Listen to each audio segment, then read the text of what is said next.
तो मेरा मानना है कि वो गलत नहीं कहे। ढोल गंवार शूद्र पशु नारी, ढोल को अलग कर दीजिए। गंवार, गंवार की कोई जाति नहीं होती।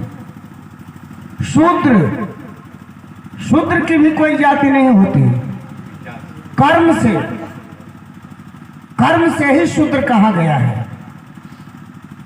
पशु, पशु तो पशु है, और नारी, ये चारों की कोई जाति नहीं है। तुलसीदास ने जाति का संबोधन नहीं किया है। लेकिन ढोल, ढोल को अलग कर दीजिए, अकेले छोड़िए।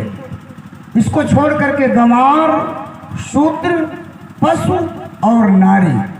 तुलसीदास जी ने कहा है कि ढोलक की तरह इन चारों को ताड़िए। ताड़ना का अर्थ समझना भी होता है। ताड़ना का शाब्दिक अर्थ समझना होता है। तो ढोलक की तरह इन चारों को समझिए। ढोलक को कैसे समझेंगे? ठोकेंगे तभी न समझ में आएगा कि अच्छी बज रही है कि बुरी बज रही है। गंवार जाति नहीं, आदमी चालाक है, विद्वान है या कि गंवार है, उससे दो शब्द जब बात करेंगे तो उसकी भाषा, उसकी बात से समझ में आएगा कि ये गंवार है। शूद्र बहुत बड़ा आदमी हो, बहुत विद्वान आदमी हो, प्रकांड विद्वान हो, उसकी विद्वता में कहीं कमी नहीं है, लेकिन उसका कर्म अगर नीच है तो वह शूद्र है। पशु जानवर मरखाहा बा कि सिधवा बा, ओके समझे खातिर के जौन ओकर विकल्प बा, वो विकल्प का प्रयोग करे के पड़ी। नारी, नारी की भी कोई जाति उन्होंने नहीं लिखा है। नारी चरित्रवान है। अब आ गई शूर्पणखा की बात। राम या लक्ष्मण शूर्पणखा की नाक कान अगर कटवा लिए, या राम कटवा लिए या लक्ष्मण काट लिए, तो शूर्पणखा तो विवाहिता थी ना। शूर्पणखा विवाहिता थी, बावजूद इसके भी वो जा करके प्रणय निवेदन की, शादी की चर्चा की। तो जो महिला शादीशुदा हो, बावजूद इसके अगर किसी पर पुरुष से, तो लक्ष्मण जी ने राम के पास भेजा था।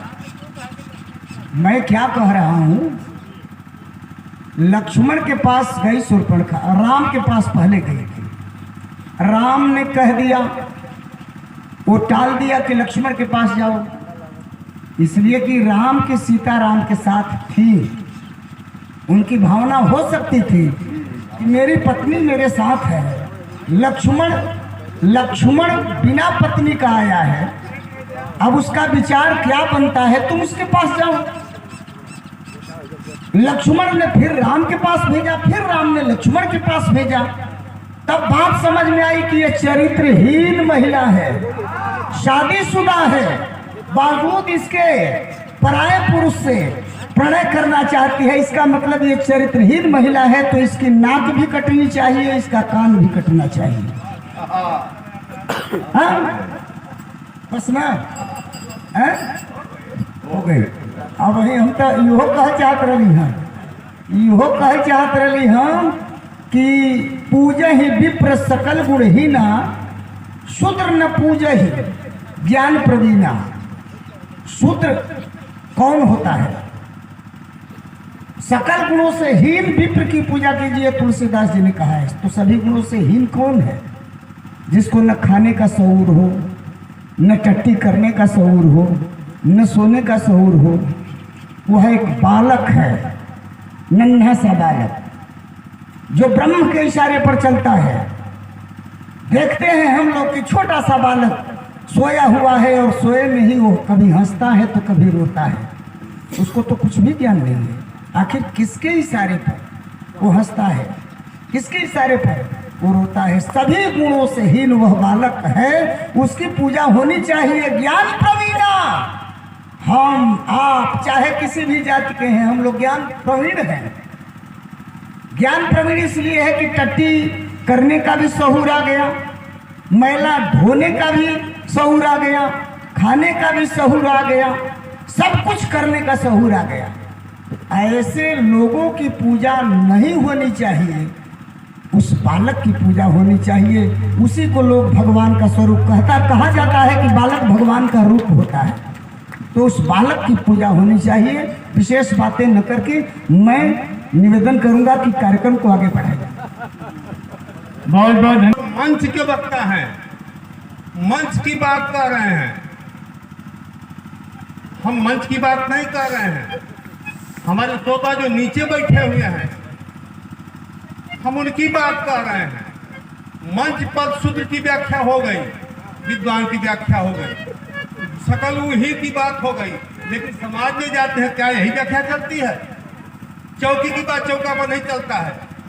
हम वहाँ की बात कर रहे हैं और राम रावण की लड़ाई कर रहे हैं। ये दो संस्कृतियों की लड़ाई है, एक दैवी सभ्यता, एक राक्षसी सभ्यता।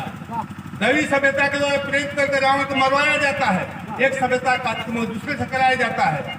वहां क्यों नहीं जा रहे हैं? आज शास्त्रों को नई निगाहों से पढ़ना है, उसके दृष्टिकोण से देखना है। हम पुरातन बातों में जाकर घसीट रहे हैं उसको और कह रहे हैं कि आगे बढ़िए। विद्वानों की बात थी, इससे ज्यादा मैं नहीं कहना चाहता। ये विद्वान अपनी बात किए रहे, शास्त्रों को नए नजरिए से देखिए।